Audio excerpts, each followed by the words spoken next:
કે ક્યારેક પત્નીની વાત પણ સાચી હોય તો પતિએ માનવી, નકરા રોબ જ ન જમાવા. એમ તને ન ખબર પડે ને તું મને કોણ કેનારી, એમ ન હોય.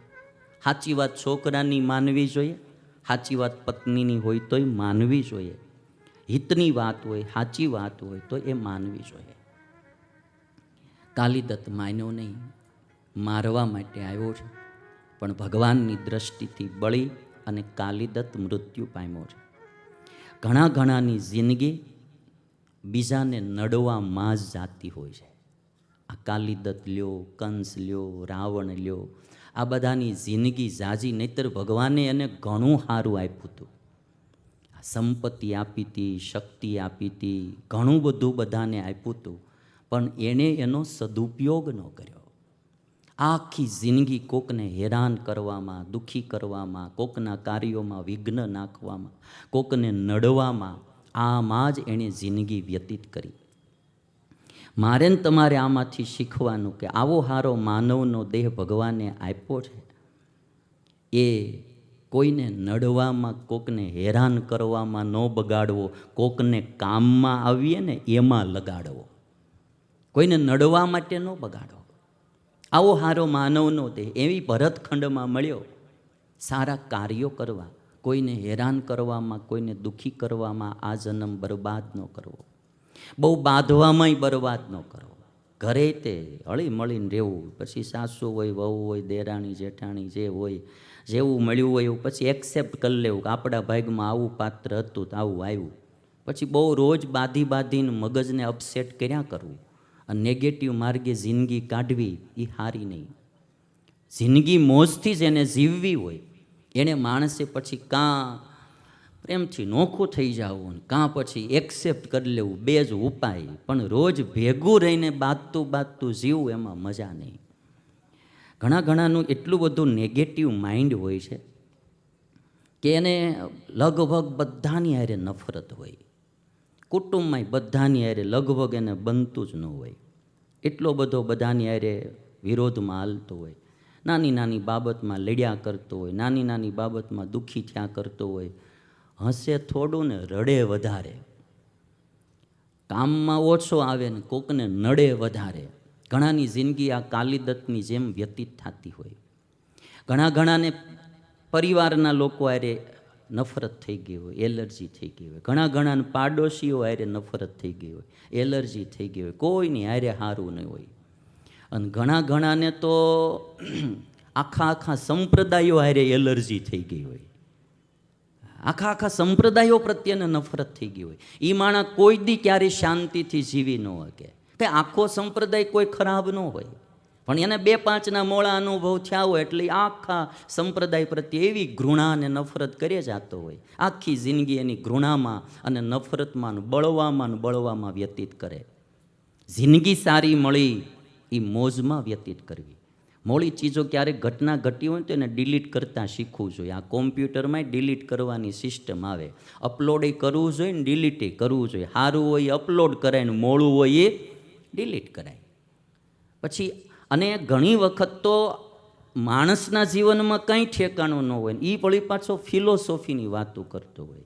આમ ના હોવું જોઈએ, તેમ ના હોવું જોઈએ. તું તારું તો જો યાર, એક વાનાનું ઠેકાણું નથી, આંખ ઠેકાણે તારી નથી, કાન તારા ઠેકાણે નથી, જીભ તારી ઠેકાણે નથી, તારું મન ક્યાં ભટકી આવે છે, આખો દિવસમાં કેટલા મોળા ઘાટ કરે છે, કેટલા તાને મોળા વિચારો રોજના આવે છે, મોળા સ્વપ્ન કેટલા આવે છે, તારી વૃત્તિ રોજ કેટલી મોળી ઉઠ્યા કરે.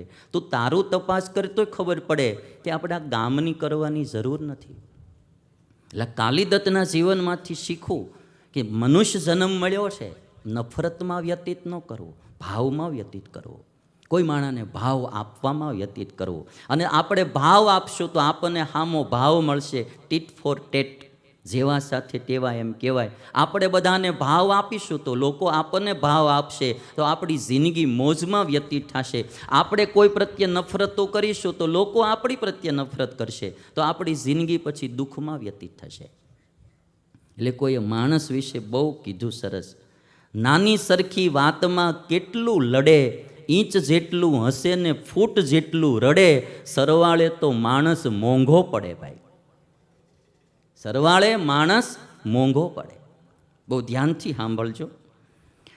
આ શેર શાયરી ઘણી બધી મારી પાસે છે, પણ હવે શું છે કે આમાં સમજાય નહીં એટલે હું બહુ અખતરા નથી કરતો. હા, કારણ કે આમાંય એકાદો શબ્દનો મર્મ બહુ સારો હોય, જો એ સમજાય તો મજા આવે. નાની સરખી વાતમાં કેટલું લડે. નાની એવી વાત હોય, હા, 2 વર્ષ સુધી લડ્યા કરે, વાતમાં કાંઈ ન હોય. નાની એવી વાતમાં કેટલું લડે, ઇંચ જેટલું હશે ને ફૂટ જેટલું રડે. ગમે એટલી સારી ઘટના ઘટી હોય તમારે, માળો ઇંચ જેટલું હશે, અને જરાક અમથી મોડી ઘટના ઘટી હોય ત્યાં તો ફૂટ જેટલું રડે. રડવામાં ને હસવામાં એટલે સારું ને મોડું, એમ સુખી થાય ને દુઃખી થાય. નાની સરખી વાતમાં કેટલું લડે, ઇંચ જેટલું હશે ને ફૂટ જેટલું લડે, સરવાળે તો માણસ બહુ મોંઘો પડે. બીજાનું સારું જોઈને દિલમાં બળે. બીજાનું સારું જોઈને દિલમાં બળે, એને હેઠા પાડવાના મનસૂબા ઘડે.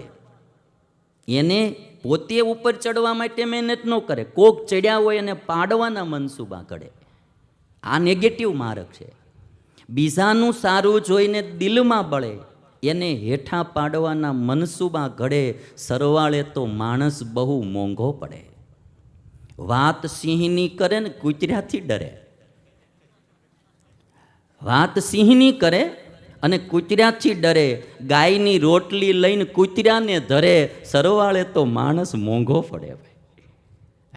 આમ જો ને, ગાયની રોટલીઓ લઈ લઈને કૂતરાને ખવડાવે, એટલે આ બધું બહુ મર્મવાળું છે, સમજાય અને સમજાય બધું.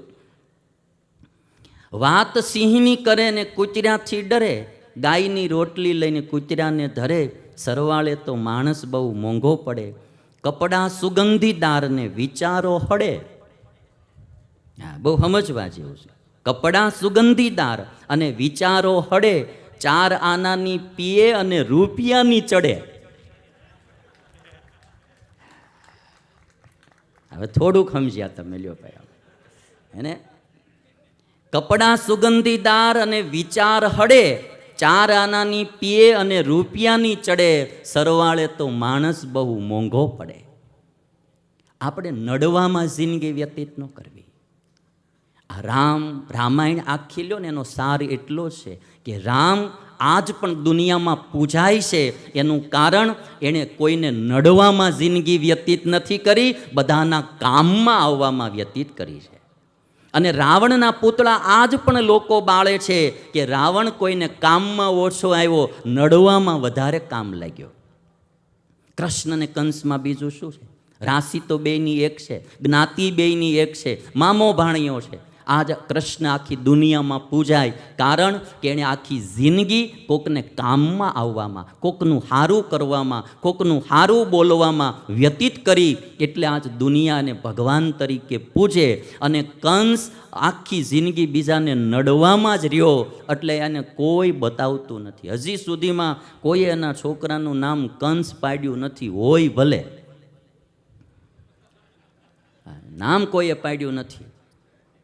મારે તમારે આ કથાઓ સાંભળીને ચોઈસ કરવાની છે કે આપણે આપણી જિંદગી કોઈને કામમાં આવવા વ્યતીત કરવી છે, કે નફરતમાન, ઘૃણામાન, નિંદામાન, ટીકામાન, નેગેટિવ માર્ગે વ્યતીત કરવી છે, કે આપણી જિંદગી આપણે પોઝિટિવ માર્ગે વ્યતીત કરવી છે. આપણી ચોઈસ છે. થિંકિંગ, દ્રષ્ટિભેદ બહુ મોટા હોય. અમે ઇંગ્લિશ થોડું બેંગ્લોરમાં ભણતા હતા સંતો. એકવાર અમે, અમારા સર હતા ને, એમાં એક કોર્ટનો એક પાઠ આવેલું લેસન. તો મને કે આપણે ચાલો ને કોર્ટમાં જઈને જ બધું જોઈએ, કેમ જજ બેસતા હોય, કેમ મુજરીમાં આવતા હોય, કેમ વકીલ બધી દલીલો કરતા હોય, રૂબરૂ જોઈ. તો આપણે ગયા નહોતા કોઈ દી કોર્ટમાં. મેં તો હાલો જાય. અને બેંગ્લોરમાં કર્ણાટકની હાઈકોર્ટ ત્યાં, એટલે અમે ગયા, હું અમારા નિર્ગુણ સ્વામી.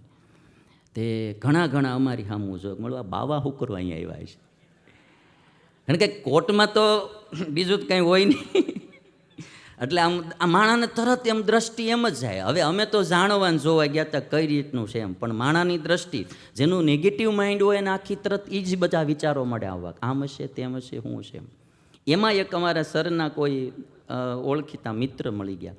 એટલે એમને એણે વાત કરી કે અમારા સ્ટુડન્ટ છે ને, હું એમને આ બધું જરા બતાવવા માટે આવ્યો છું. એટલે એણે શું કીધું, અવશ્ય આવવું જોઈએ. કોર્ટ પણ એક ન્યાય મંદિર છે એ કે આમ કોર્ટ પણ એક ન્યાય મંદિર છે. જેમ ભગવાનનું મંદિર છે એમ ન્યાયનું આ મંદિર છે એ કે અવશ્ય મુલાકાત લેવી જોઈએ. દ્રષ્ટિભેદ બહુ હોય છે ભાઈ. જે માણાની પાસે પોઝિટિવ દ્રષ્ટિ આવી ગઈ એ માણા દુઃખમાં પણ મોજું માણશે, અને જેની પાસે નેગેટિવ દ્રષ્ટિ આવી એ સુખમાં પણ માણા દુઃખી થાય. એટલે આ કાલિદત્તના જીવનમાંથી આપણે શીખવું, આપણી જિંદગી ખોટે માર્ગે ન જાય, કોઈને હેરાન કરવામાં, બરબાદ કરવામાં, નડવામાં ન જાય, એટલું ધ્યાન રાખવું. હળીમળીને રહેવું, આનંદથી રહેવું, કોઈને સહયોગી થવું, કોઈને આડું ન આવવું. એક કવિતા તમને બીજી સંભળાવું. પંખીઓ ક્યાં ભણ્યા હશે જે એક લાઈનમાં ઉડે છે? પંખીઓ ક્યાં ભણ્યા હશે જે એક લાઈનમાં ઉડે છે, અને માણસ ક્યાં ભણ્યો હશે જે અવળી લાઈને ચડે છે? બહુ અદ્ભુત કવિતા છે કોકની, હે ભાઈ. પંખીઓ ક્યાં ભણ્યા હશે જે એક લાઈનમાં ઉડે છે? તમે ક્યારેક પક્ષીઓને ઉડતા જોજો, આમ કેવા, અમે ઓલા તેતર હોય તો આમ કેવા એક લાઈનમાં આમ જાતા હોય સાથે મળીને. પંખીઓ ક્યાં ભણ્યા હશે જે એક લાઈનમાં ઉડે છે, માણસો ક્યાં ભણ્યા હશે જે અવળી લાઈને ચડે છે? પંખીઓ ક્યાં ભણ્યા હશે જે એક સાથે ઊંચે ચડે છે? એક હારે બધાય ઉડે, એક સાથે ઊંચે ચડે છે. માણસો ક્યાં ભણ્યા હશે જે એકબીજાને નડે છે? આ ક્યાં ભણ્યા હશે કે એકબીજાને નડે છે? પંખીઓ ક્યાં ભણ્યા હશે જે સાંજે બધા મળે છે? માણસો ક્યાં ભણ્યા હશે જે અડધી રાતે રખડે છે? પક્ષીઓ બધા સાંજે ગમે ત્યાંનો માળો હોય બધા આવી જાય ને આખો પરિવાર ભેગો બેસે અને આનંદ કિલ્લોલ કરે સાંજે. આપણે તો બાબે 2 વાગે આવતા હોય, એ પેલી ધારનો મારીને, હા, અને આમ આમ લથડિયા લેતા લેતા આવતા હોય. પંખીઓ ક્યાં ભણે છે? પંખીઓ ક્યાં ભણ્યા હશે જે એક મરે તો બધા રડે છે? એક કાગડો મર્યો હોય ને બધા જ કાગડા ભેગા થઈ જાય અને એક હારે બધા કિક્યારી કરતા હોય. એકાદી પણ બિલાડી ખરપ નીકળ્યો એટલે બધા પક્ષીઓ ભેગા થઈ એક સાથે કિક્યારી. એટલો હંપ એનામાં.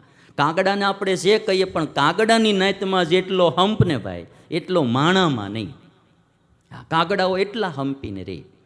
પંખીઓ ક્યાં ભણ્યા હશે જે એક મરે તો બધા રડે છે, અને માણસ ક્યાં ભણ્યો હશે જે મર્યા પછી પણ ભૂત થઈને નડે છે? જીવતો તો નડે જ, મર્યા પછી પણ પાછો ભૂત થઈને નડે. એટલે આપણે મારે તમારે બધાએ નક્કી કરવું, જીવનમાં ક્યારેય કોઈને નડવામાં જિંદગી વ્યતીત ન કરવી. કોઈ આપણને નડ્યા હોય ને તોય ભગવાનને પ્રાર્થના કરવી, ભગવાન એનું ભલું કરે. નડનારાનું ભલું કરવું એ માનવતા છે ભાઈ.